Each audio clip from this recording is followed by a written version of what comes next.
Julie Earley was a 50-year-old from Trotwood, Ohio. She was a nurse with a huge heart who took in foster children to give them a good home. On May 21st, 2012, early in the day, she talked to a couple people on the phone from her house. Everything seemed fine. However, when her husband got home in the afternoon after working on a roof, Julie wasn't there. She was never seen again. I'm Ed Densel, and this is Unfound.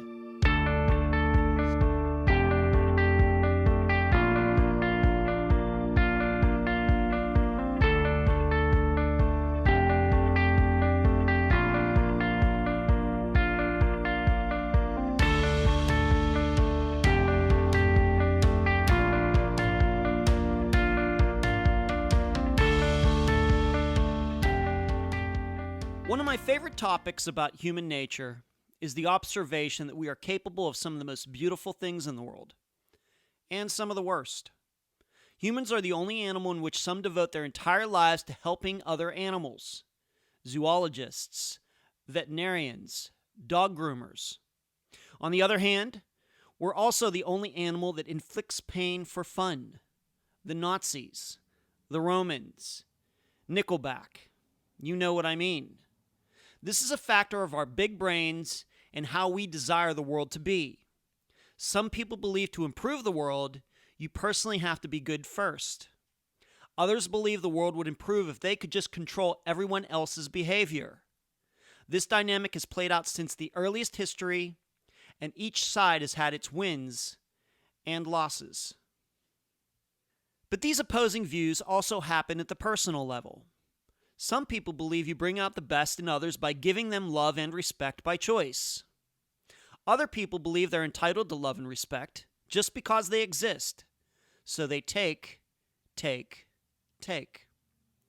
problems start when these two types combine resources and start a relationship, usually to the detriment of the giver. I bring this up because Julie Earley was a giver, a nurse, a foster parent, a woman with seemingly a bottomless heart. But she got involved with a taker, a man who wouldn't even pay $100 a month to his ex-wife. The question, did Julie and this man's relationship ultimately become a lethal combination? And now a summary of the case. This is brought to you by my friend Megan Goodsite, charlieproject.org. Julie got married young, took into her home two boys who needed help, including one from her own family. She became a nurse despite having a variety of health problems, including diabetes. And when she got divorced 15 years later, despite it being ugly, she was an independent woman with her own house with a pool, a car in the garage, and money in the bank. That changed when Craig Earley came into her life. After getting married, and before long, the house was gone. The money was gone. Julie's ex-husband had custody of their sons, and Julie was left with just a room in Craig's mother's house. Yet they managed to move out and get their own place not long before she disappeared. On May 21st, 2012, Craig was down the street working on a neighbor's roof. Julie was at home. There's proof of this. She spoke to a couple people that day. Craig claims he came home to find Julie gone. Her purse and phone were gone as well. Yet the car was in the driveway, and there were no signs of violence. Julie was never seen again. What has complicated the investigation into Julie's disappearance are the following factors. Craig never filed a missing persons report till a month later. Julie's family didn't find out about her disappearance until mid-June. And Craig's story from May 21st has changed numerous times, including his appearance on the Dr. Phil show. Julie's family believes she was murdered. The interview for this episode is with Julie's sister, Kim Willie. Unfound news. I'm headed to Pennsylvania to see my parents in about a week and a half. Don't worry, I don't anticipate any interruptions in episodes of Unfound. I am able to bring all my equipment with me. However, I may not be as active and responsive on social media as I usually am. I will be in Western PA for a month. I'm really looking forward to it. Next, have you pre-ordered Volume 4 yet? Yep, it's now available. It will come out on July 4th. Just go to Amazon and do a search for Unfound Volume 4. Or you can find the links in the discussion group or on the Unfound page. The cases are Eric Franks, Jeff Joseph, Donna Mikalenko, the Marco Island 3, Claudia Wells, and the McDaniel sisters. Finally, you can expect a little bit different episode within the next couple weeks. I've gotten many requests to do an update program on all the cases Unfound is covered. Granted, I won't cover every case because, frankly, some of them haven't changed in status. But many have. So I will go through those ones and detail what happened after Unfound's coverage. I am happy there are many of that type to talk about. Where you can find Unfound. Unfound is on Facebook, Instagram, Twitter, YouTube, iTunes, Podomatic, where it's number 1, Stitcher, Podbean, and Spotify. In particular, please check out the Unfound live show that plays on the Unfound podcast page on Facebook on Wednesday nights at 9 p.m. Eastern. You can email the program, unfoundpodcast@gmail.com. The website, unfoundpodcast.com. Please check out the secret Stephen Kocher episode. The website at Trib Total Media, triblive.com/news/unfound. Unfound has Patreon and PayPal accounts. Your contributions provide for many of the items guests have received so far. I cannot thank all of Unfound supporters enough. This week I need to thank Carol, Christina, Molly, Stacy, Andrea, and Sarah. Unfound merchandise, volumes 1, 2, 3, and now 4 on Amazon in both paperback and ebook form. Let's get some nice reviews for those books. The playing cards, go to makeplayingcards.com. Just do a search for Unfound Podcast. Search for almost all of Unfound's cases at unfound-podcast.myshopify.com. And please mention Unfound on all true crime Facebook pages and other websites and forums. Thank you. I'm so happy to have on this episode of Unfound the sister of Julie Earley, Kim Willie. Kim, welcome to Unfound. Thank you for having me.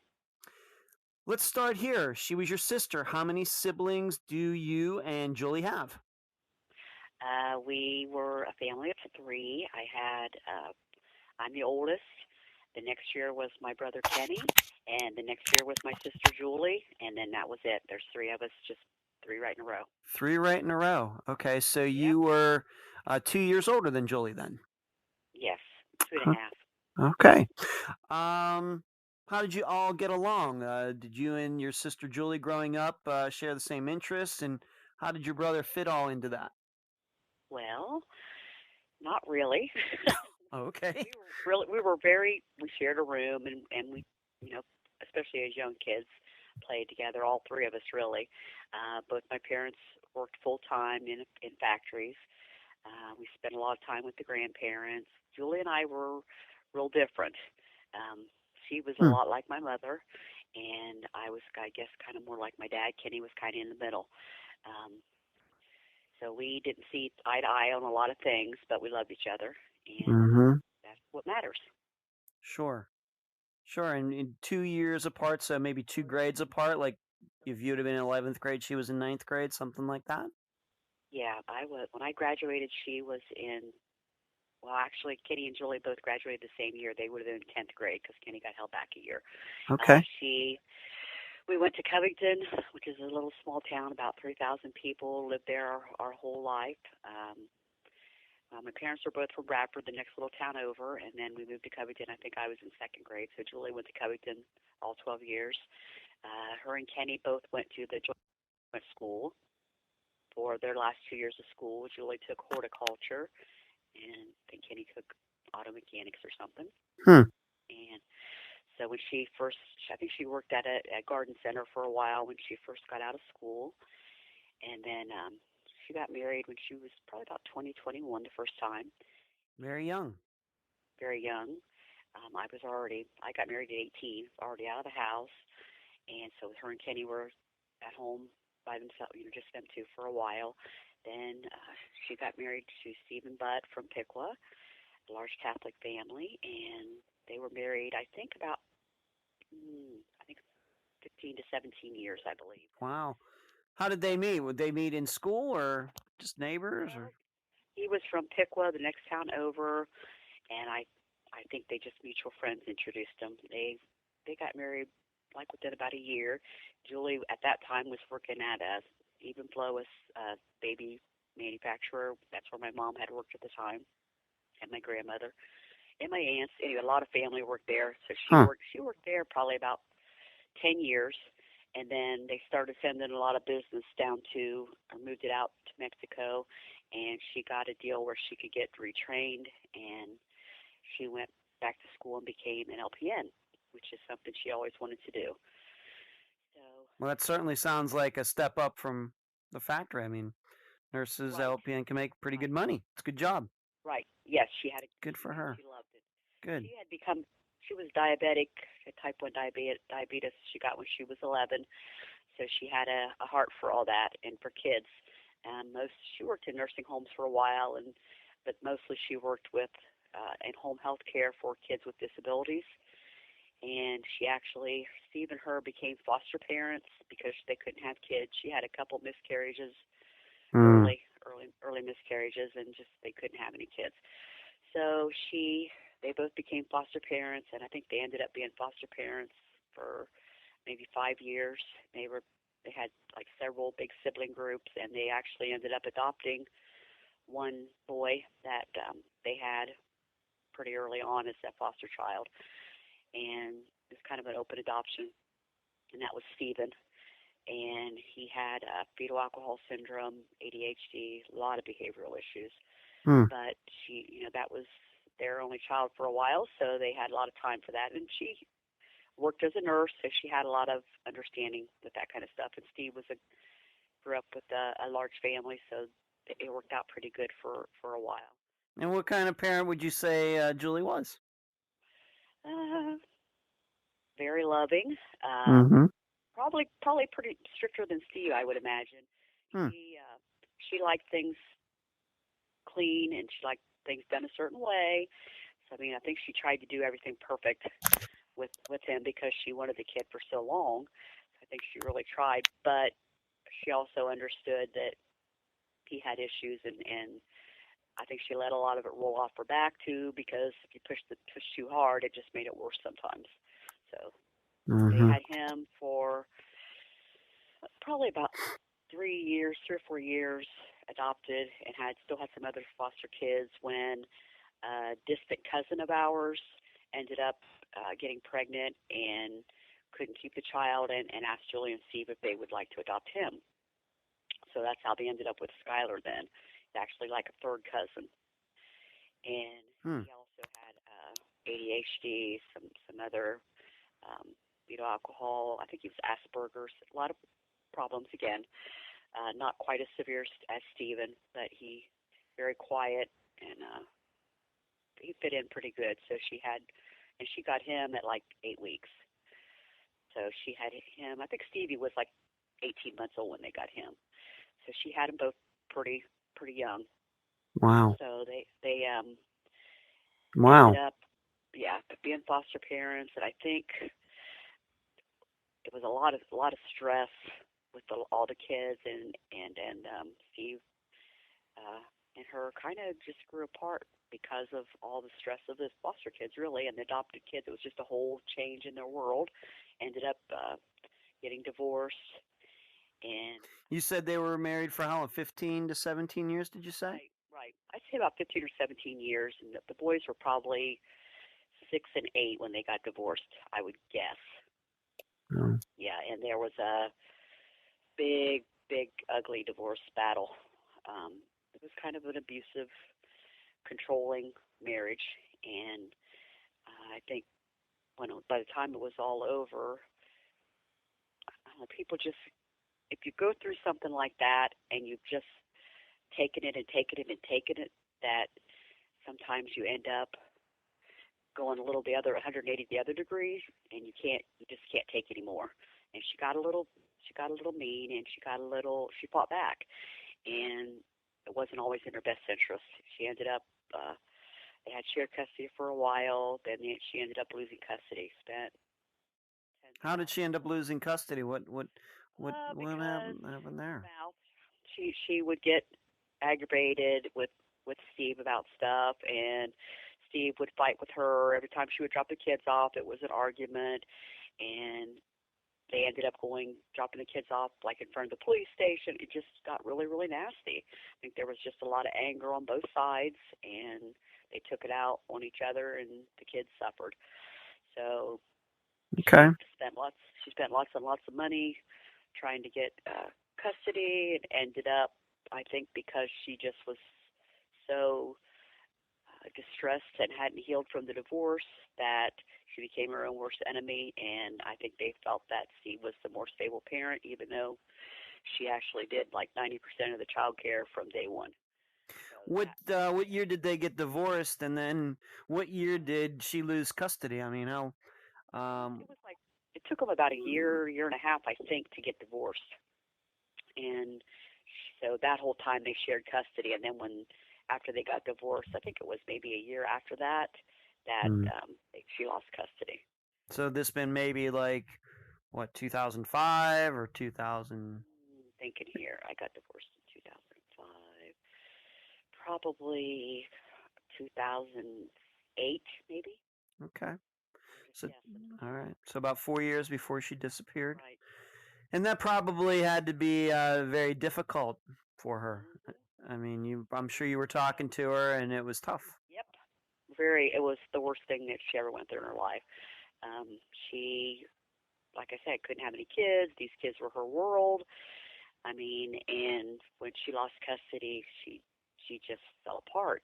And plus, she was a nurse for kids who had disabilities, so she just really felt betrayed by the whole system. And Yeah. it was a wake up call for our whole family, because, like, I guess I always thought that the good guy always wins, but it's not always the case. And she ended up getting some counseling, and their relationship really never was very good after that. I mean, I think they calmed down a little bit, but it just had always been pretty bitter. And then when Craig came into the picture, he was like to stir the pot, so it kind of got bad again for a while. Yeah. Let's talk about Julie's relationship with her two sons. After they got divorced, Steve got custody, but was she able to stay in contact with him like Oh after yeah, 2008? And oh yeah. She had um, regular visitation with them.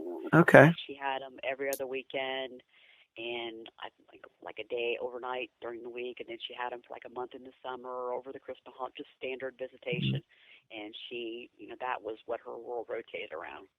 Was so you would say that sh even though the divorce happened, she ended up having a good relationship with her yes, two sons. oh yeah, oh yeah, she Okay. sure did. And how old were they? You said they were 6 and 8 when they got divorced. So how old would you say they are now? Now they are about. Let's see, I'm trying to think when she died. He was 17, 23, and 27. Okay. All right. So they were maybe early 20s, late teens when she Right, disappeared 6 years ago. right. I think Skylar was 17 and Stevie was like 21.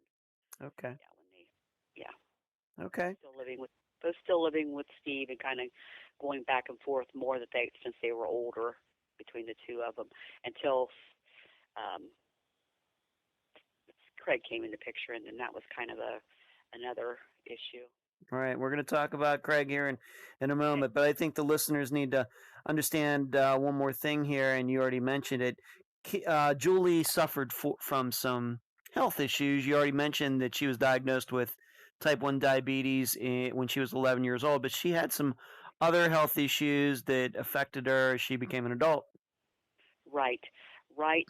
Um, about the time actually that her and Craig met, either like little before that or little after that, uh, she got frozen shoulders, and it had to have been right after that, because she was still working as a nurse, trying to work with this, and she worked home health care, and she didn't have any insurance, and she ended up having to quit her job because of it.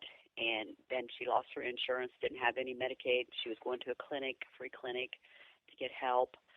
Um, So that she couldn't lift kids or do anything anymore because she couldn't put her hands above her head. She couldn't put her hair in a ponytail. She couldn't wash her own hair. She had to use, like a bath scrub or whatever to do that, or have somebody else help her with it. Then she'd always wore glasses, but her eyesight, which is something that's typical with diabetes, her eyesight got worse and worse and worse to where she would have to have something that she was reading like almost to her nose before she could actually see it, which also contributed to her not being able to work as a nurse any longer. Yeah. So she Yeah. owned a home in Piqua when they got married. Had a car paid for. Had a pool out in her yard, just above ground pool. Nice. How would you say that? Let me ask this: how would you say that her mental state was, knowing that these things were going on with her? How did she, approach them mentally? Uh, Julie was a hard worker, and she loved nursing, so she was not happy that she couldn't work anymore. For sure, she was in a lot of pain. Um, she applied for Social Security. At that time, she didn't really have a doctor, which makes it hard to get it. And I think it ended up taking her like 4 or 5 years to actually get Social Security disability. So, meanwhile, her and she still kept busy and tried to do things around the house. Julie was, I always called her Holly Hobby. She sewed. She always was making something, or she had a garden. She canned stuff. She loved flowers. So even though she couldn't, I think she worked too hard still, especially when she couldn't work as a nurse anymore. She tried to keep busy. She spent a lot of time with her kids. She had the pool for them to play in. They went camping, fishing, did a lot of things together, even though, she couldn't work anymore. It's interesting regarding the frozen shoulders. You should know, and the listeners should know. I actually had a frozen shoulder at one time. My right shoulder. I'm going to say it was over 5 years ago, and usually that's something with therapy that can be overcome. I had to go through about 3 months of therapy to make it go away. She wasn't able to do that. What do you think? No, well, it was both of them. And at Mm-hmm. the time, she didn't have any insurance, Hmm. so or a job, so you can't get therapy if you Yeah. don't. I mean, I think she tried. They tried to tell her some things she could do on her own, and she Yeah. tried that. And then when she ended up getting it, they said it was probably too late for her to have like some kind of surgery that they could do to like rip it apart or whatever. Plus, with her diabetes, her tendency to heal was, not as good as somebody who's in Right. normal health. Right. She had been diabetic for like 40 years, just about. So that impacts Okay. everything. Okay. You already mentioned a couple times his name is Craig Earley, and we need to explain that his first name is spelled Cregg, not Craig, as the common spelling is Cregg Earley. When did he come into Julie's life, and how did those two meet? Do you remember when the Right. first time you met him? What can you tell the listeners about all of that? Well, Julie started calling, like getting on the date lines. I don't think it was actually online. I think it was like phone groups or something. This is before Mm-hmm. online, I believe. Okay. So she dated a couple different people that way, and then she met Craig on the phone dating site.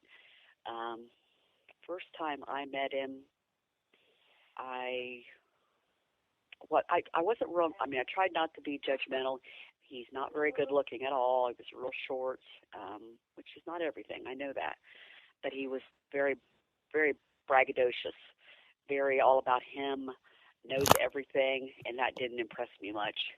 I was Mm-hmm. kind of concerned from the get go that he knows everything already, and he seemed to be good to her at first. They seemed to be get along and be happy, and I was good. I was glad for that because with her health, she really did need somebody around, and but he just was very. You could tell he was very into himself and just a braggart, and he didn't seem to be a worker, which Julie was like a worker to the max, Yeah. and that concerned me. he said he was like a contractor, did home construction. Well, it come down to it, he worked when he wanted to work, when he didn't want to work, and it was always under the table and that kind of stuff. So He was a little bit of a con man. yeah, a big con man. Yeah, a big con man, and he had all this stuff, and he told her he had been married before, and she cheated on him, and they got divorced. Didn't tell her that they had 3 children together. One that died as an infant with health problems, and 2 that were put up for adoption. She didn't find that out until when she had came to live with me the fall before she was killed. And so he just was a liar and a con man and a thief. But she stuck with him. What do you? Let's put it this way: How often did you see them? Were they living close to you? I mean, what was the situation there? Did you get together for holidays or? Yes. I usually had holidays at my house, and they came and brought the kids, and so we had holidays together. She lived in Piqua, and at that time I was living in Versailles, which is about a half-hour drive, and she worked. Well, that's not after she worked. She was at her house, and we would go swimming in her pool when she got her pool done. And she had just bought the house that she lived in before she moved to Trotwood, and was working on her house. She loved to do that kind of stuff, and her flowers. So I would go over, and we would take my kids over, and they would go swimming in her pool. We did a garage sailing together, that kind of stuff. Not a lot, but because I worked and I had kids and life gets busy. But, we talked on the phone some. She spent a lot of time with my mom, who kind of lived in Covington, which was between both of us. And I would run into her at my mom's and with the kids. And that was about it. We spent some time together, not a great awful lot, but a lot of time we would hook up at my mom's house. And the listener should understand when you say her house, you mean her house. I mean, Julie was a very independent woman while she was a nurse. Yes, she got divorced and those things happened, but she had her own house, she had her own car, etc. Yep, she had a boat, she had a camper, nothing new, but I mean, she had nice furniture, she had money in a savings account, she paid her bills regularly, and she made good money. I mean, she was doing good for herself. And then the con man comes into the picture. She met Craig, and when they met, did Craig end up living in her house with her? Yep. Is that what happened? Okay. Yep, he moved in. They got married, I think maybe 6 months to a year after they met. They got married. They got married on their boat up at Indian Lake, and then they had a reception in their backyard, just a small wedding. We were all there, and seemed happy enough. But then it wasn't very long after that she couldn't work anymore, and he wouldn't. They fought a lot about him getting a job so she could have insurance. That didn't happen, and he would tell her he was going to go work, and she would call, and he was out fishing, or So there was ended up being a lot of arguments about him not working and her not feeling good, and it went bad pretty quick. A lot of drama in this relationship, in this marriage. A lot of drama. A lot of drama. Actually, Julie actually went to jail for the first time in her life because they had a big privacy fence all around their house because of the pool, and they had a neighbor on, I think, the right side of the house. They didn't get along with any of their neighbors ever, and the neighbors on one side was a lesbian woman. And Julie thought she was flirting with her or something. I kind of think that when you live with somebody, it's like it rubs off on you a little bit. So she went from always being kind of mouthy to like a conspiracy theory kind of person, which is what he was. And he actually threw weed killer over into her yard and killed all her grass one time in this lady's yard, and she got in an argument with the people that lived in the apartment behind them, and Julie ended up sending a bunch of lesbian porn magazines, subscribed to them for this lady, and went to jail for it. So that was, Wow. yeah, Okay. yeah. Hmm. She charged, I don't know, a couple $100 worth of magazines and had them sent to this woman, and she ended up spending, I don't know, a couple weeks in jail over it. You had to be really stunned by that. Uh, I think she was encouraged. Yeah. Yeah, yeah, definitely, and I think it Hmm. was a lot. Yeah, oh yeah, definitely. It was on the front page. It was in the newspapers. It, going from being a nurse, a foster parent, to this kind of stuff, it was like, oh boy, here we go. Yeah. So, And what were you? I mean, when you found out, for example, when you found out about that, um, what'd you say to her, if you can say, and what'd she say to you? I mean, what? I just said, Julie, what were you thinking? You know, what in the world? And she just said, well, she shouldn't have did it, and the girl just was looking at her funny and kept making her feel bad. And every time she'd go out in her backyard, she would yell and argue with her, and they called the police, and she just had enough. But I think that Mm. Mr. Earley was right in the middle of it all and thought it would be totally hilarious to do this, not realizing that when you charge something like that, it's a crime. Yeah. So, yeah, she was sorry, not sorry, kind of about it. All right. So she gets married. What year would you say they got married? Like 2008, 2009, something like that. Yeah, I'd say about 2000, probably 2008, because I think it was about 3 years. Okay. So they get married, and from the start, you didn't like Craig. He moves into her house. She was the one working, but then she's had to stop working because of some of these health issues she had. But he's not working. So, you told me at one point they started to they had to move out of the house, and they ended up, after a while, maybe you can maybe explain this. They ended up having to move in with Craig's mother. So Yeah. she went from this independent woman house with a pool, all of these things, to having a room in Craig's mother's house. When did that happen? And I'm sure you were talking to her around this time. I Right. mean, Right. she Well, had to seem to be a little bit of a downward spiral there, or something. How yes, did she explain she it? was. Her health was not good. He wasn't working. She ended up getting her house foreclosed on because he wouldn't work, and she couldn't work, and she couldn't get her Social Security fast enough, and so she ended up losing her house. They moved.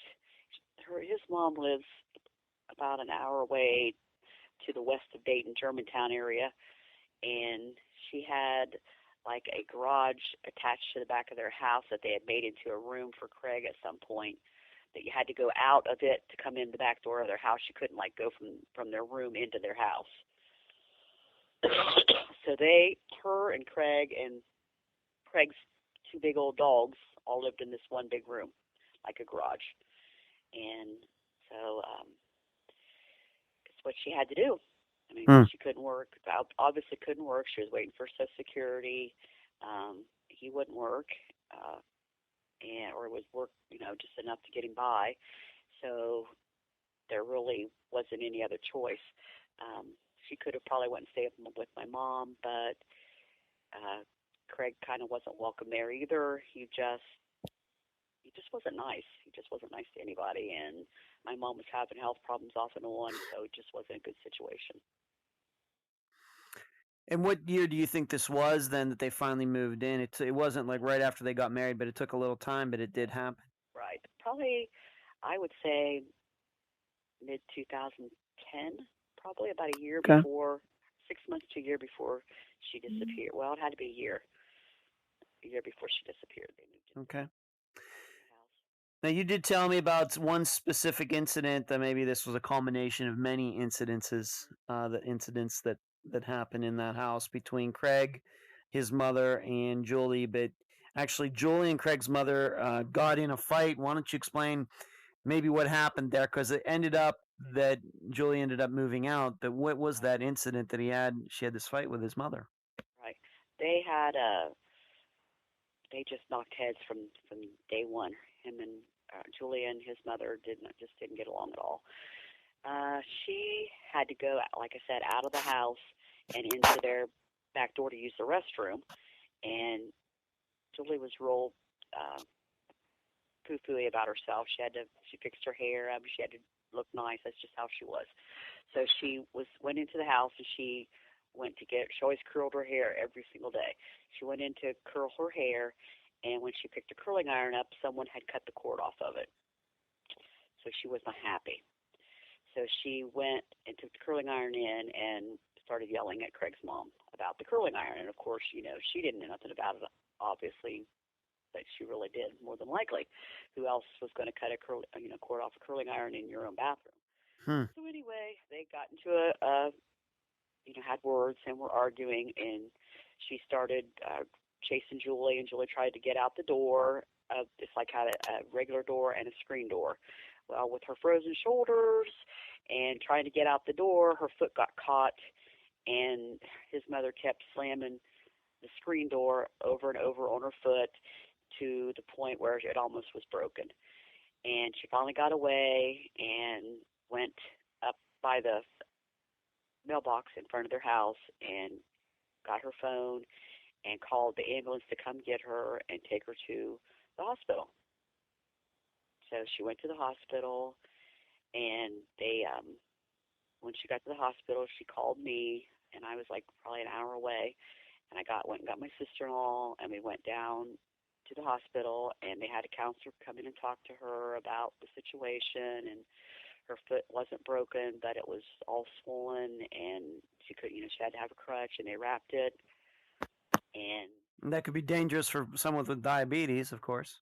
exactly. And I just, between the counselor talking to her and my sister-in-law Jill and I, we just said, Julie, they had been at each other for months anyway. You just can't live this way. She hardly had any food, and with diabetes, she can't have that. And she would shut the heat off on them out there, and like she had a toaster oven. She would complain if they used the toaster oven. I mean, it just was a horrible situation. And then with the foot, that was the last straw. I said, you please, please, please, please, don't go back. Go get your stuff, and just say enough's enough. Mm-hmm. Yep. So we did.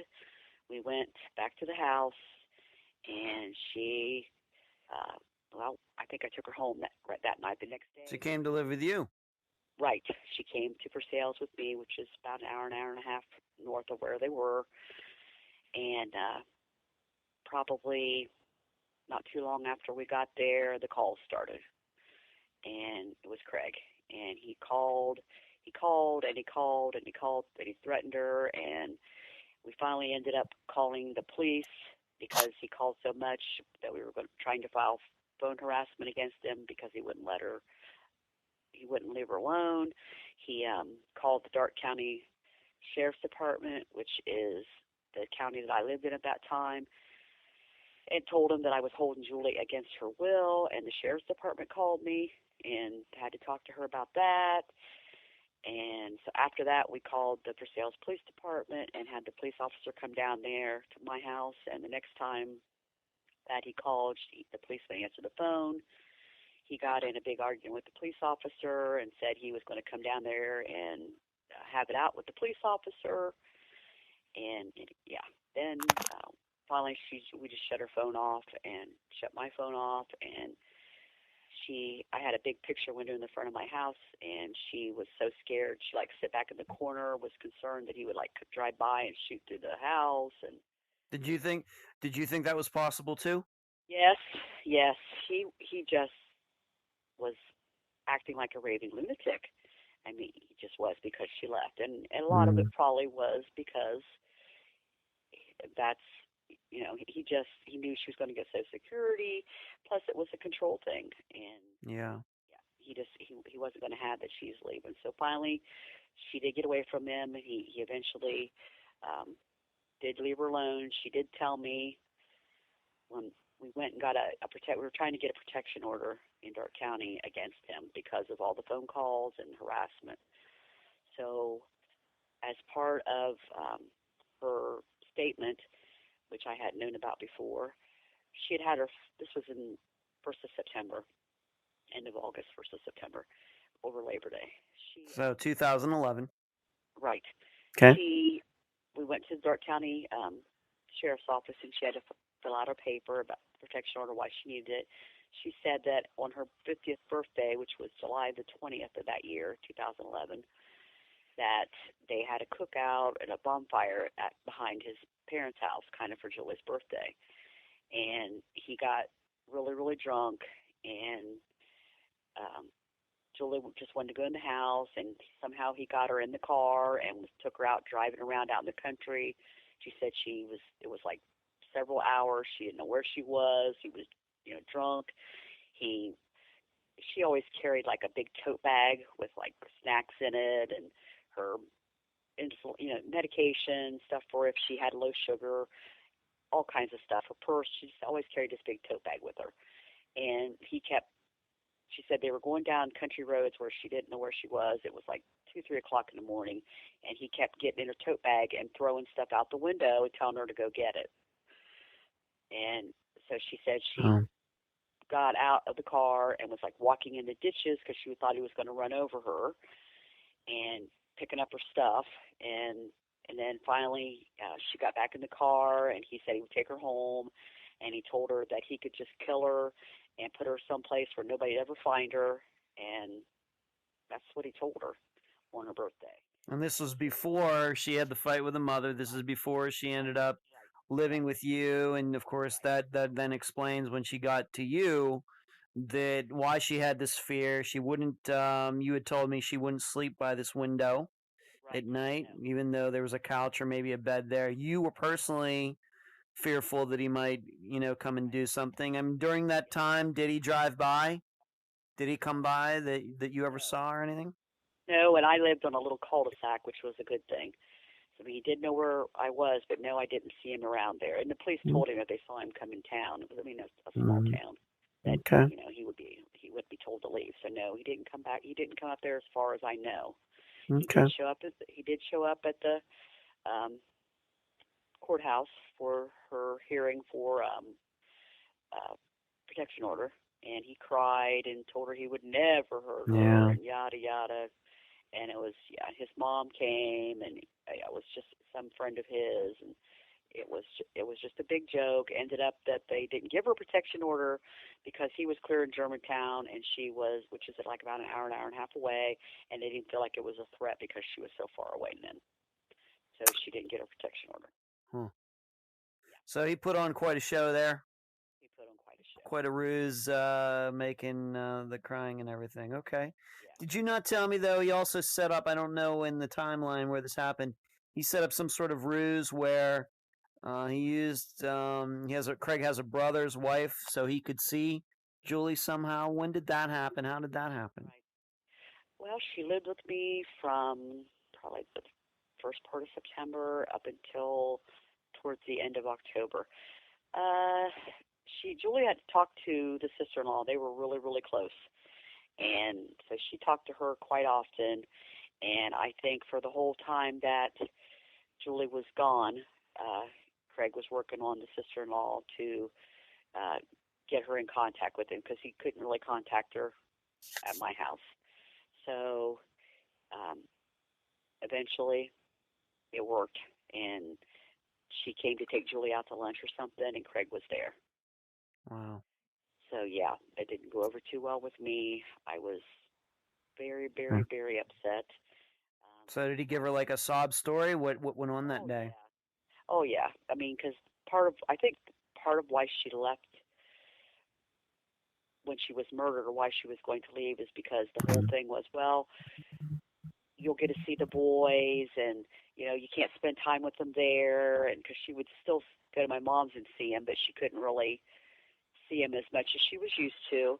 And he just put on the whole big thing, and I'm sure she missed her kids. They could come stay with us any time, and I'm going to go to work, and everything that she needed to hear, he said. And anyway, she ended up going back probably the next day, and we didn't. I just told her I told her I didn't want her to go. My mom was in the nursing home at the time. I said, go stay at Mom's house. There's nobody there. You know, give it some time. She wouldn't listen. And She went back with him. She just there you packed go. right up and moved right back in with him and his mother. Yep, she sure did. That had to be, you had to be both sad and scared at the same time. And angry. Yeah, Very angry. Well, right. because I come to think that he had been physically hurting her, and she just wouldn't tell me just after finding out about what he did on her birthday, then the whole picture kind of came in clear for me that she had been protecting him, and the situation was a whole lot worse than she let on for a long time. So when she went back, I was devastated, and my mom was concerned because of how he had been with taking all her money when she had any. That when she did get a settlement from Social Security, that was the only thing he was hanging on for, and that he was going to use her and take everything that she had again, that she didn't have now, but that she would eventually again. And so when she went back, I was so upset. And please, if there's anybody out there and you get mad at your sibling, don't ever not talk to him. Don't ever. Yeah. I wish I could change, but I was just so upset with her and so hurt, and I just hated him, and I did not want anything to do with him, and I just was so hurt, that she went back to somebody like that and was trying to help, was more concerned with helping him become the man she thought he could be than getting what she deserved. That I just couldn't talk to her for a while, and I just couldn't, and it actually just fell right into his game plan. So. Did you not say at one point, did she not say to you that she was going to help him become the man he wants to be or something like that? She wanted, and it's, That's what she said. She wanted to help him become the man that, and nobody ever helped him, and he just had a horrible life, and poor Craig, and she was the one that was going to save him, and she was going to help him become the man she thought he could be. He just needed somebody on his side. And this kind of went in line with kind of her personality, wanting to help foster children, wanted to in a profession where she wanted to help others. Saying that to her was like probably the most manipulative statement that he could make to her to get her to do what he wanted. It was exactly the right thing. Exactly the right thing. And they're good at that. They really are. Predators are. You're right. You're right. Predators are. You're right. Absolutely true. He knew just what to say and how to say it, and he'd done it before, so it worked. So as soon as he got a hold of her, that was that. They ended up. She got her Social Security, I think, like in. They went back in October. I think in December, She did get her Social Security settlement. She got part of it. They went to. At that time, I went to Florida to the villages and stayed with my in-laws for like about a month every winter. And her and Craig ended up going down and taking just like a week trip, going down to Disney World and to the ocean. And I did talk to her on the phone then, and was happy that she got her money and that they, got to go. She got to go someplace and got to get, was feeling a little better. She was was able to see a doctor, and things were a little better. So I talked to her. It was probably January, first part of January, when I was in Florida, and so was she. Then probably about a week later, after I got back and she did, our mom got considerably worse in the nursing home, and she had heart failure. And so I talked to her a couple times then about, mom's condition. I did see her. She came to the nursing home once when we got to the point where we thought she was going to pass away. I called her, and she said Craig couldn't bring her or wouldn't bring her. And then my mom passed away January the 29th of January in 2011. So I saw her at the funeral home with Craig, and then I saw her, of course, at the funeral and the funeral home and the funeral day, and that was in first part of February. talked on the phone a couple times through the month of February about, estate stuff.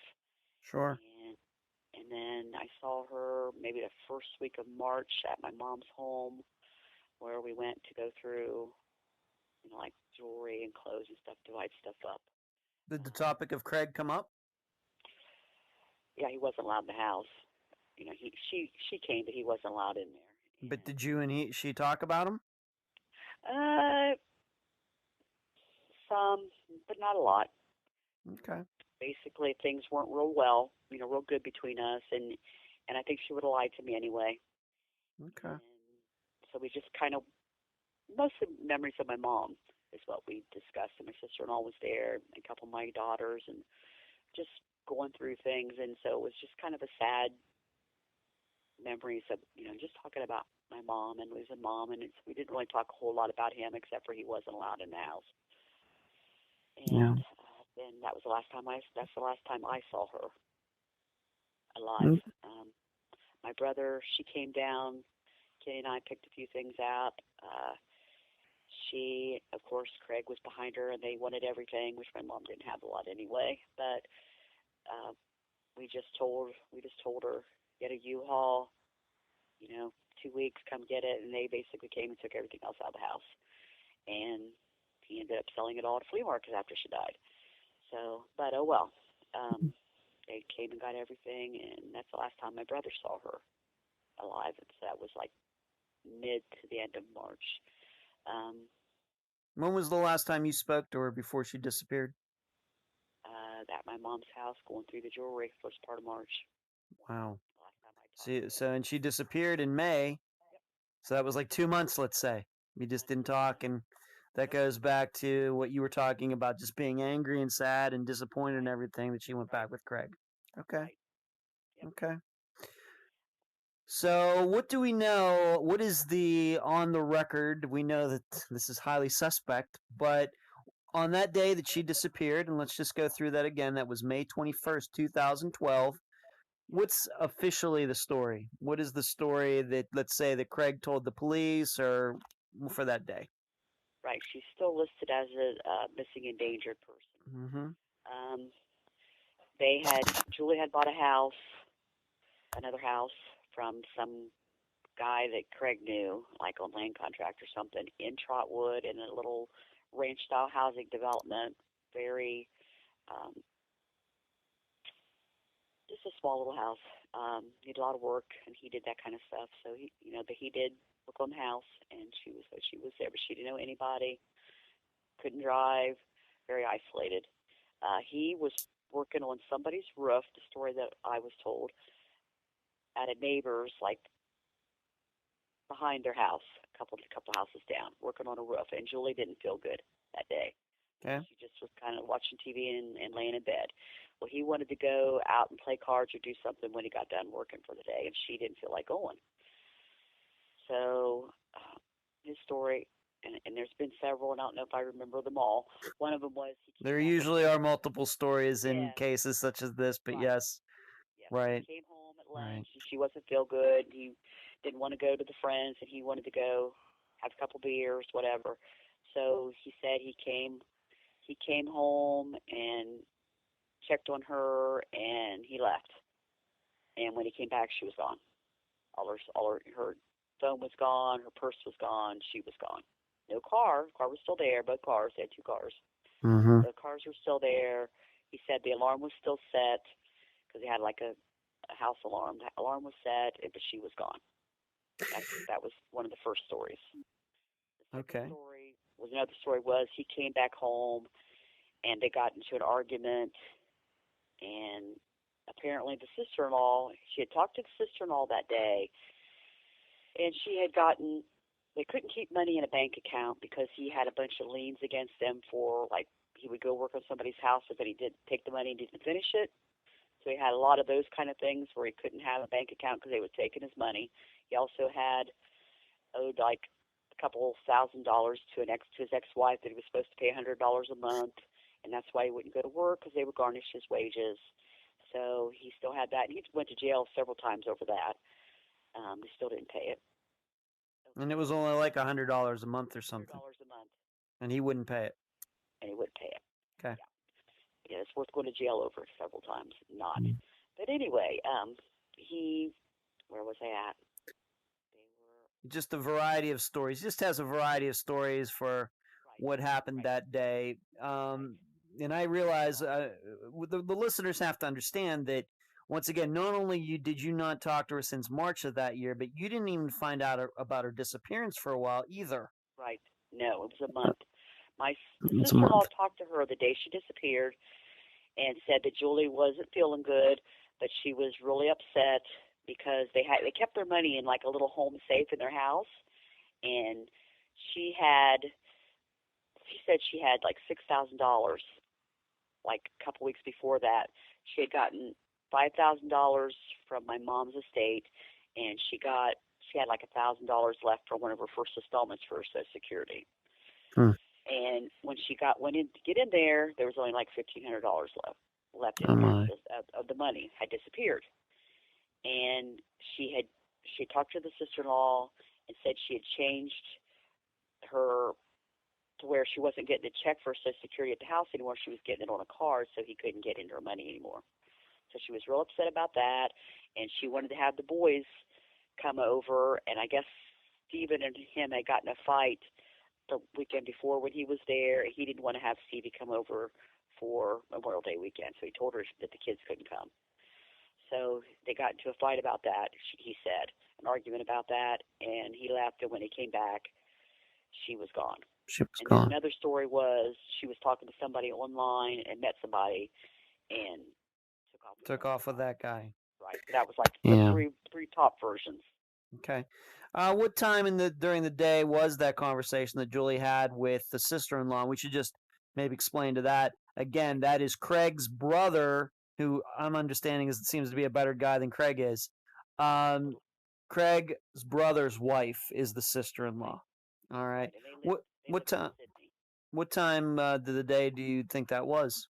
I think she said she talked to her about 1 o'clock in the afternoon, and then the last person she talked to was her son Stephen, and I think that was like about 3 p.m. And that's when she told him that he wasn't going to be able to come for the weekend, and she was crying and pretty upset about it. Okay. That was the last time anybody talked to her. All right. Was the mother home, being that they were living at Craig's mother's house? Was she at home Well, when Julie was they home?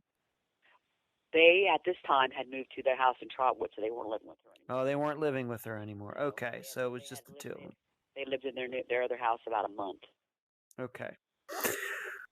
All right, so she disappears on May 21st, 2012. There's a variety of stories, but the overall story is Craig is saying he didn't have anything to do with it. She disappeared. He was working on this roof. He was down the street. He was somewhere else. And there are at least a couple phone calls to prove that Julie was at home and alive on that day. So if something happened, it happened later in the day. How did you eventually find out that nobody had heard from her and that she disappeared? How did you personally find out? Okay, it was actually my sister-in-law, a cousin of Julie's, who I think took Julie to doctor's offices because she was so far, doctor appointments was so far away. It was a cousin of Craig's that would take her sometimes to doctor's appointments or Social Security appointments, things like that. So she called.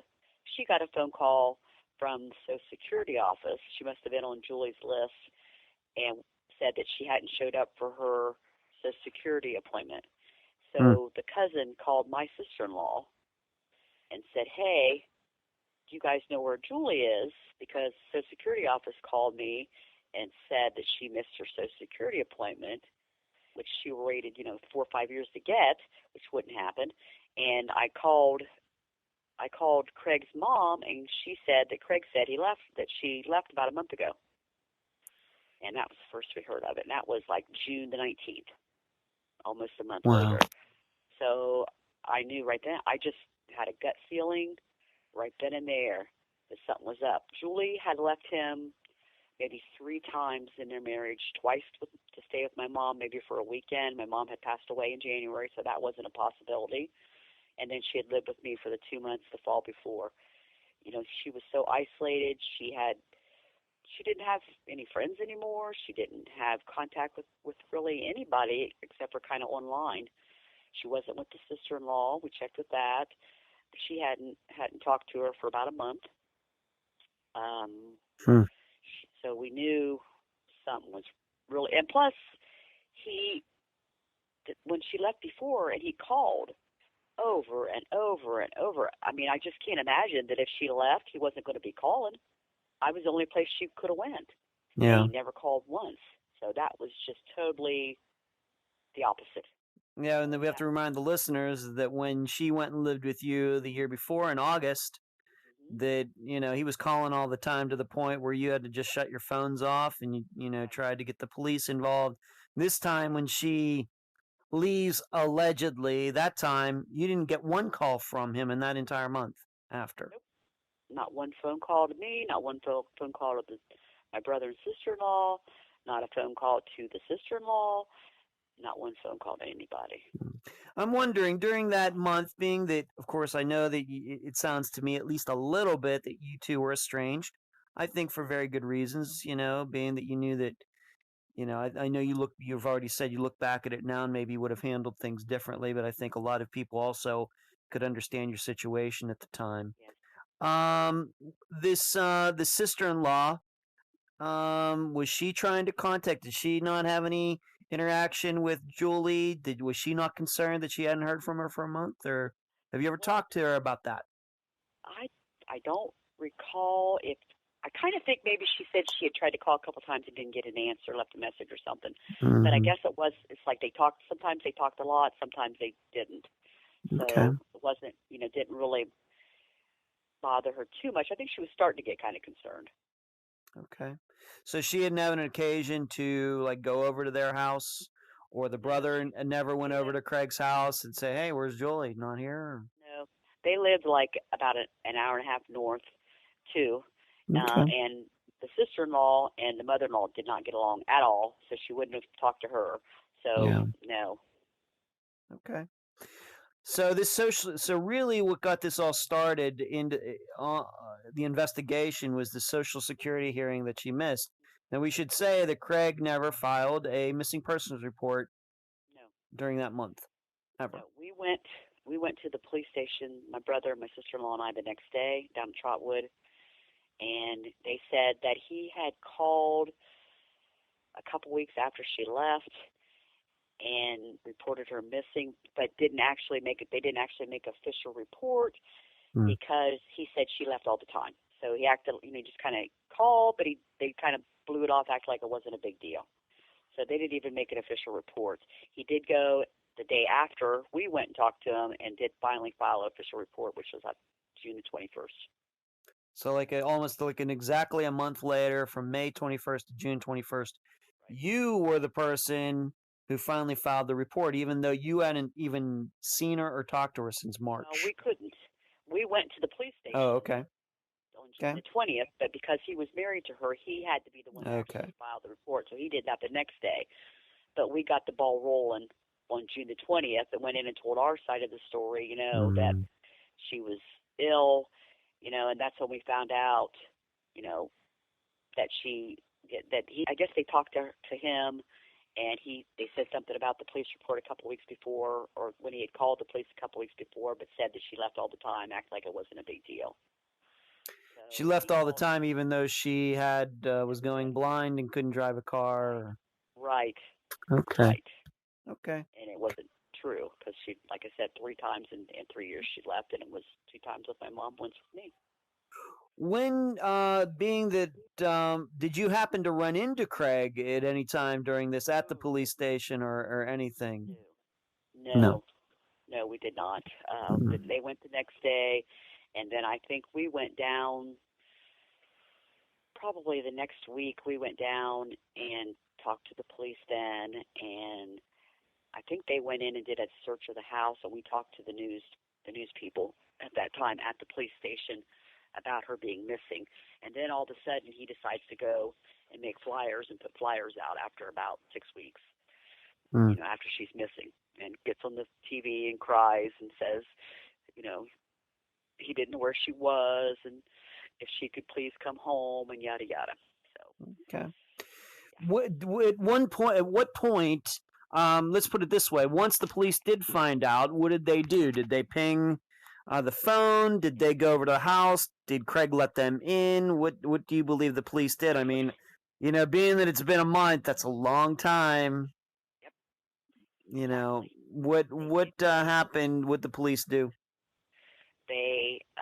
I think they took us seriously. They went shortly after that, maybe within the next week, and I think they had a search warrant and went into the home. Um, the police officer, the detective, told me afterwards that the house was eerily clean. I mean, like smelled like bleach and pine sol. And Mm. my sister was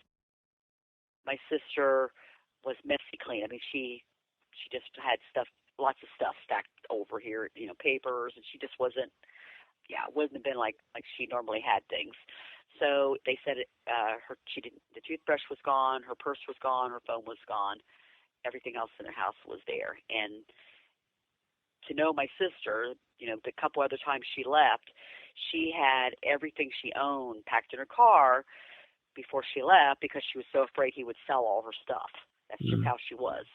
And for her to walk out the door when she didn't know where she was on foot, not being able to see, not know where she was really, and not call anybody and leave all her stuff, that wouldn't happen.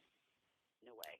Was there medication there? I mean, her insulin or whatever else, was it all still I there? think I think her insulin was gone, and I'm some of the details are fuzzy. It's been 6 years. Sure. I believe her insulin was gone. I know they said her toothbrush was gone, but and her purse. And that's really all I think that was gone. And her. Okay. Her phone. You said her phone was gone or not? Phone was Yes, gone. phone was Okay. gone and shut off. Okay.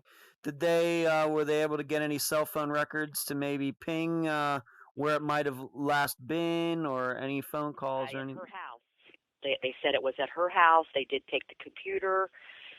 They looked at her. She had been on the computer off and on during the day on Pinterest and on Facebook, and I think they said 3:30 was the last time she had been on the computer. And Mm. there was no records of any kind of chat sites or talking to any other men. Okay. So any ideas Craig had about her seeing some other guy or taking off with some other guy? There was at least no proof that uh, they could find on the computer.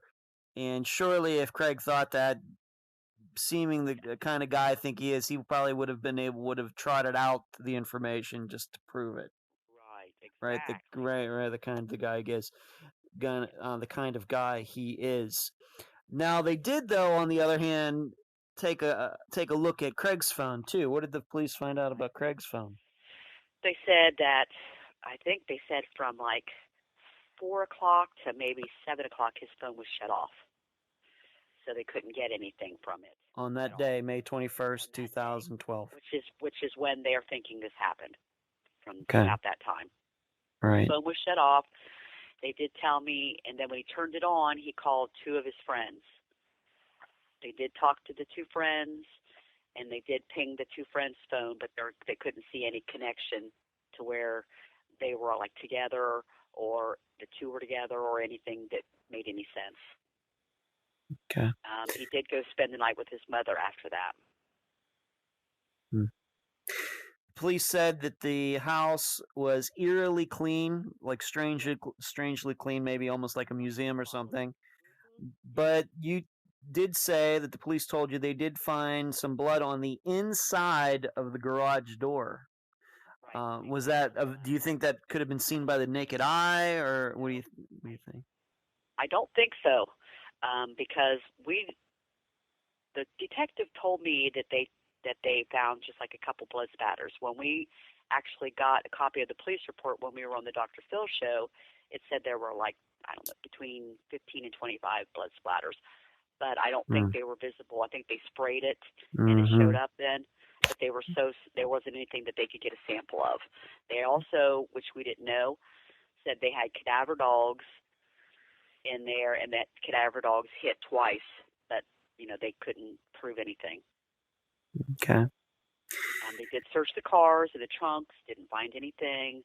They also searched a gravel pit that's behind his mom's house, and they had cadaver dogs hit a couple times out there. They searched the gravel pit, didn't find anything. That was all about relatively the same time.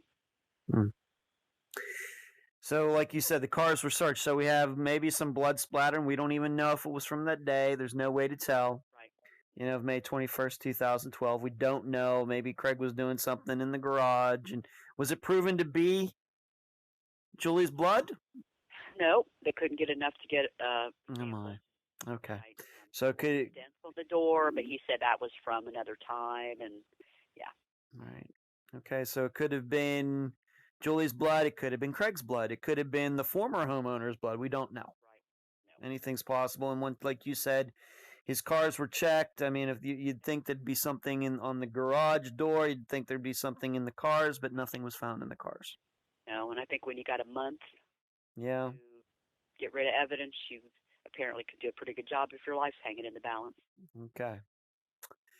Okay, so the police, did as much as they could. Maybe like after, start having to start a month later. Seems like they, I know they talked to Craig, but obviously Craig is still walking around a free man.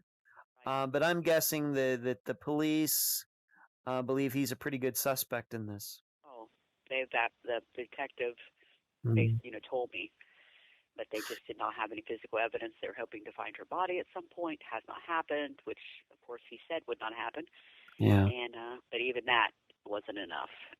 So yeah, she's still missing. We don't know where, and I believe his mom knows, and I believe Craig knows, and that's kind of where we are. Okay. Let me ask you this: do you think if Craig did do this, and once again, this we covered another disappearance very much like this on Unfound. Coincidentally, I think it was also in Ohio.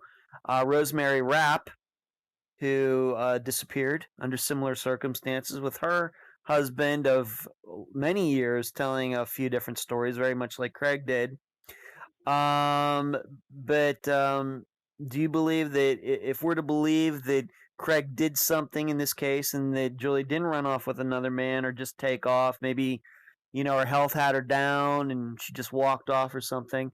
Um, do you think this is something that Craig could have done by himself, or do you think that he needed help? Well, my gut from the beginning was that she was gone. I mean, dead. My gut, I Hmm. just have a feeling that Julie had a mouth on her, and I think she had been back down enough with him, and she went back and gave him a second chance, and I think she was going to go. And I think that she maybe was going out to try to get in the car to go, even though she shouldn't be driving. I think she was going to try to. I think they got into an altercation in the garage, and he either hit her the wrong way, choked her, something, and that was that. Do I think he? I think he just raged. I think he just got so angry, and she was already fragile, and I think he just killed her in a fit of rage. That's what my gut tells me. Yeah, so it wasn't And then, something. It was a crime of, I guess you could call it passion. It wasn't like a planned type of thing. no, I Okay. don't think so. No, because I mean, she had the Social Security money coming in. He didn't have any Mm. income hardly. So no, I don't think he would. I don't think he intentionally, because I wouldn't think he wanted the money. He was, he was getting the money. So Hmm. yeah, I just think she was going to leave, and he just got so enraged that he killed her. And then I think somebody helped? I think his mom.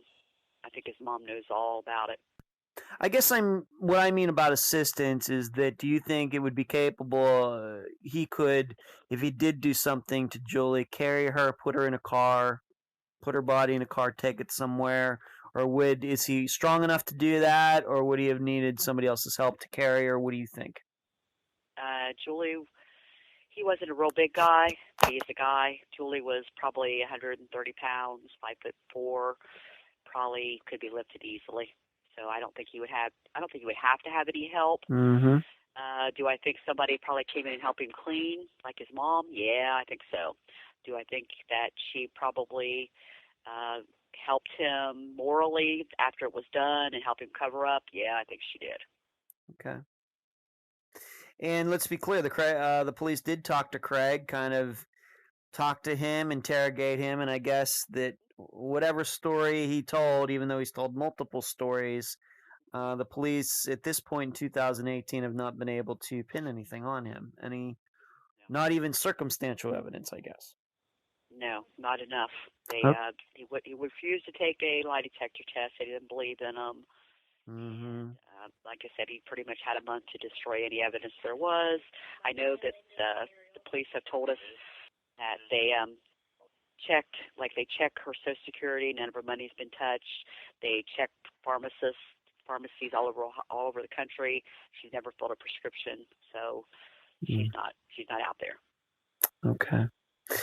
Craig went on a fishing trip not long after she disappeared. Was this before you found out that she was missing, or? Right. The sister-in-law or the cousin told this, I think, to my sister-in-law that the weekend, it was Labor Day weekend, and he has some relation up by Findlay, and he went up the Findlay River and went crappie fishing for that whole weekend right after she disappeared. Okay. Well, for any listeners, let's be kind of specific. So, Findlay, Ohio? Findlay, Ohio, Findlay River, I think it was like crappies running or something, that he went up there for that 2 or 3 days fishing trip. Okay, and this sort of trip was, once again, not long after she disappeared, but before you even found out about her disappearance. Right. This was within a day or two of her disappearance, and 3 weeks before we knew. Okay. So, listeners in Ohio, I guess it would be central to western Ohio. If you know anything about that area, that creek or river, that area, that's where Craig Earley went not long after his wife disappeared. If you're an outdoorsman or outdoorswoman, that's the area that he was in. Who knows what he was doing out there. That sounds a little suspicious, I suppose. And we also have to keep in mind that he's going on this trip and his wife's missing, and he doesn't seem like he has a care in the world. Exactly. Okay. All right. Now the other interesting part about this is that as of 2018, Craig is married again. Apparently, just got married in Vegas about a month ago, but I have another cousin who thinks she's a detective and kind of keeps track of him because I just can't. Mm-hmm. And she's been talking to his new wife on Facebook, and I guess as of last weekend, she's left him already.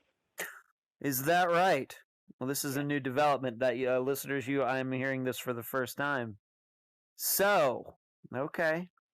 And I guess he lived with somebody else too within the last year, and the police had to come to allow her to get out of that situation. Okay. Well, hell hath no fury like women scorned, Kim. Not. So, yes, I'm hoping so. So you might want to be friendly with these women, get to know them. You just don't know. Well, yep, you're exactly right. My cousin kind of told her the whole story, so let's hope she. And I talked to his first wife also after the fact, and that's another. He's got a big pattern of this.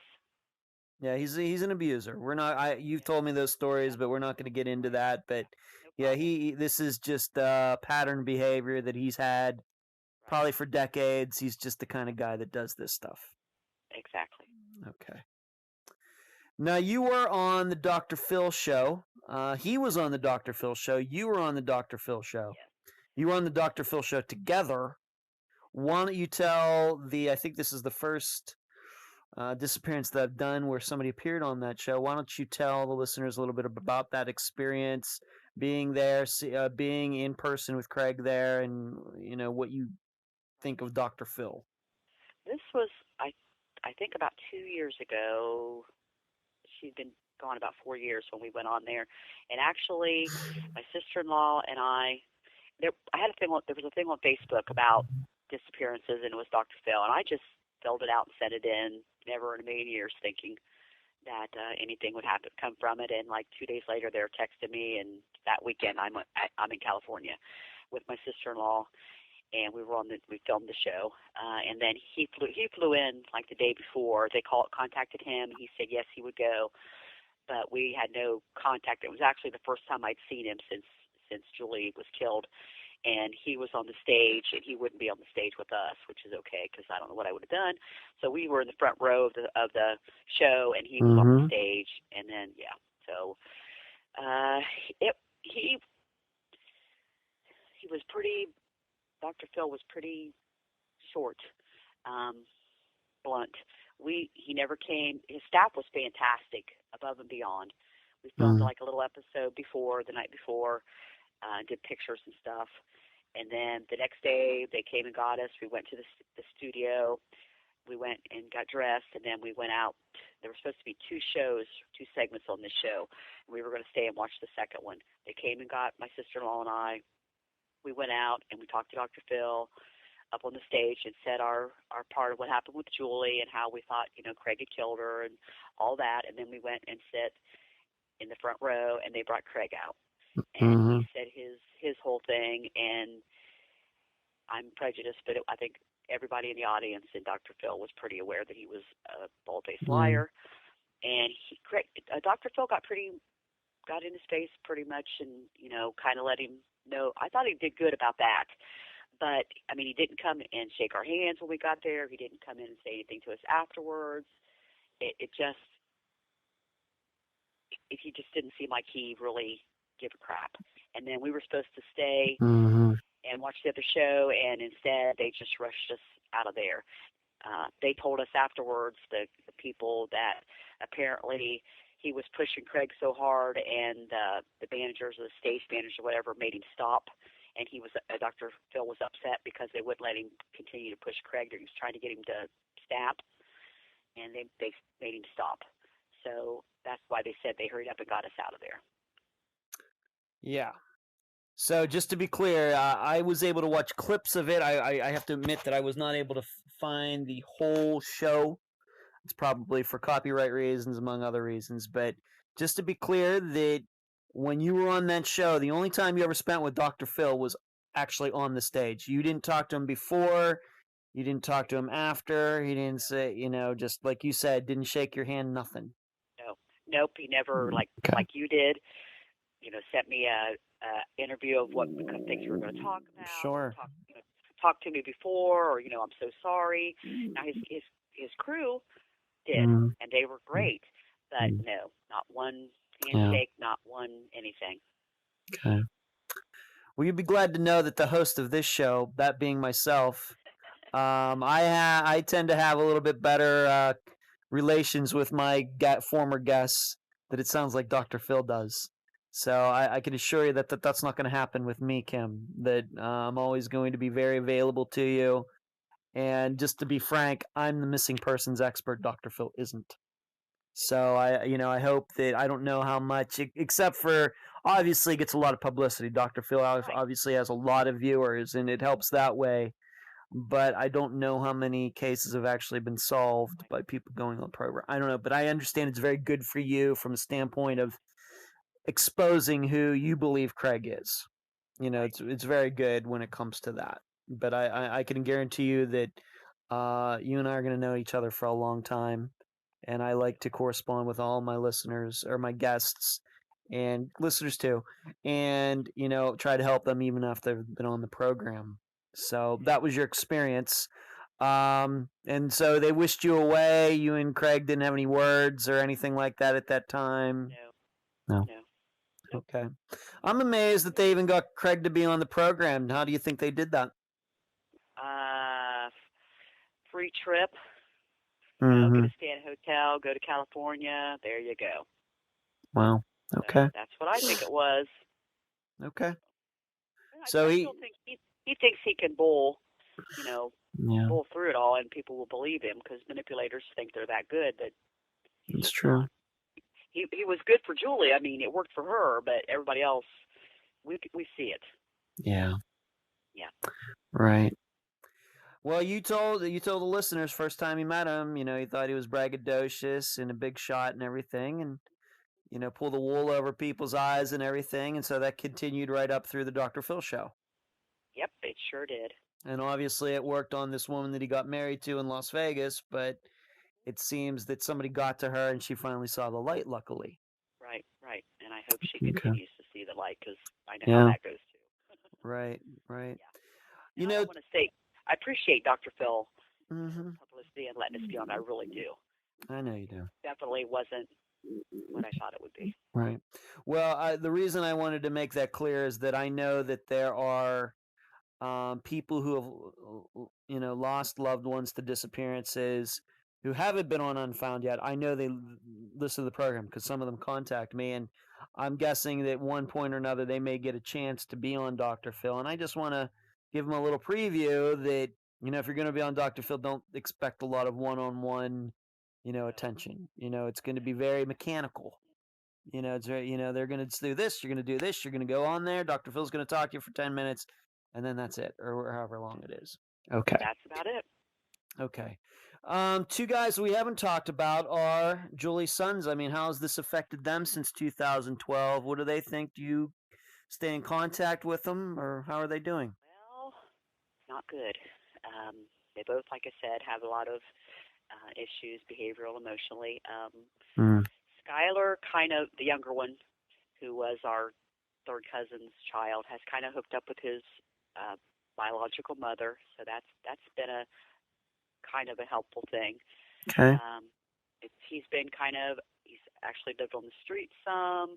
He's been back and forth Mm. with his other mom. He's been still back with his stepdad or his dad, adopted dad. So he's just kind of been here, there, and everywhere, floating around. Stevie got married, had a little girl, was doing very well, attending church, working, and about 6 months ago got mixed up in some drugs and bad things, and I believe he's in jail right now. Oh my. Yeah. Oh my. Yep. So they are missing their mother big time. Wow. Yeah, I've seen, unfortunately I've seen like things like this before and other disappearances, something happens and sometimes it can cause family members, once again, brothers, sisters, parents, children, um, to start maybe not living the right way. Things break down. That happens, Yes, unfortunately. certainly has. It's a Wow. shame. I pray for them both. Yeah. And like you said, they're like in their mid 20s now, something like that. Right. Okay. All right. And what about you? I mean, obviously you have a brother as well. How have you dealt with this? Obviously, you've been on Dr. Phil's show. Of course, you're being on this program. I mean, emotionally, what's it been like for you and him to go through this? It's been a stress. It's been a strain on our relationship too. We right now aren't talking, which I never thought in a million years I would ever say. But I think kind of like when Julie went through her divorce, and you've had all you can take, you just don't have any tolerance for any more. Yeah. Unfortunately, that's kind of the situation. It's like you've been hurt so bad that you just can't take any. You're just not going to take anymore, and that's kind of where we're at. I mean, I love him, the brother, and I know he loves me, but we're just not on the same page anymore, and that's sad. It's kind of shredded our whole family. This loss, we lost our mom, then Julie's so close together, and then it's been a really bad thing for our family. It's pretty much destroyed it. It's been a tough 6 years. It has been a tough 6 years, and I think this year has been harder than the first couple were really, really hard. But this last year, I don't know why, because I know it's coming up on 7 years and they could declare her dead. It's just really been hard. Yeah. And maybe we should talk about that for a moment. You probably, as much as any guest has been on this program, I mean, even from the beginning of this interview, you don't use disappearance. You say the day she was murdered. You just come right out and say that. Yeah, you know that. And you feel, and that's just an acceptance you have now. Yep. I just think, I don't know. Julie and I didn't see eye to eye on a lot of things, but we're close in other ways. And I just feel like she sent me that, told me, the scene in the garage. I just feel like I'm not saying I'm psychic or anything. I just think I just have a deep knowing that immediately that she was gone and that it was violent and that she's gone. And then I have the proof, that she's not gotten any insulin, which somebody that's Right. been diabetic for 40 years can't live, has not Right. Right. accessed any of her Social Security money. So, and she would never, never, never leave her children. And so, I know without a doubt. Okay. Do you have like a Facebook page, a website, or anything set up for Julie where people can go? Not at this time. No, I Not at the- don't. I know I've reported her to like a lot of the missing people Man. sites. Sure, Charlie Project. Yeah, sure. Right, right. She's in She's on that. there. It's like Ohio missing something. She's on that one. Okay. There's been several sites that I put her on, but no, I don't have a Facebook. I do like every year on her anniversary. This last year I haven't, but I usually go on the local TV channel. I usually, her and like all of our cousins and stuff always post her picture Mhm. on Facebook when it's her birthday and when it's time for her anniversary, and that's really about all that I'm doing right now. Okay. Are you on Facebook? Yes, I am. Okay. Here's what we're gonna do when we get off this interview. I'm gonna try to find you on there, and please don't say it over the. We don't want to say it over the interview, but I will try to find you on there, and maybe one of my listeners, maybe wants to help you. If you don't want to do it yourself, maybe somebody, one of my listeners, can facilitate maybe setting up a Earley Facebook page. That would be awesome. Okay, because I know that they did that for another guest recently. So maybe we can make that help make that happen. Get some likes, so you can share any news. And like in my discussion group, I have like 2,700 people. So it'd be good for all them to know about Julian. I think that would raise the awareness to her disappearance as well. Thank you. Okay, so we'll try to make that happen. Okay. Any last words, Kim, before we complete this interview? If there's anybody out there who knows anything, please do the right thing. Step forward. Let us put her where she belongs with my mom and dad. Give us some closure, please. Somebody knows. I believe you're right. I believe somebody besides Craig knows. I agree with that. And Kim, I appreciate you being on this episode of Unfound. Thank you very much for the time. You're welcome. And that was my interview with Kim Willie, sister of Julie Earley. I thank her for joining me and all of you on this episode. I must apologize for a bit of the crackling you heard during the interview. My old phone had a soft case that was silent when I moved it around, whereas this new phone has a hard case, and I think it rubs the microphone once in a while recording, hence the occasional clicking and scratching. I'll have to pay attention to that for future interviews. I think you can now see why I called this episode a lethal combination.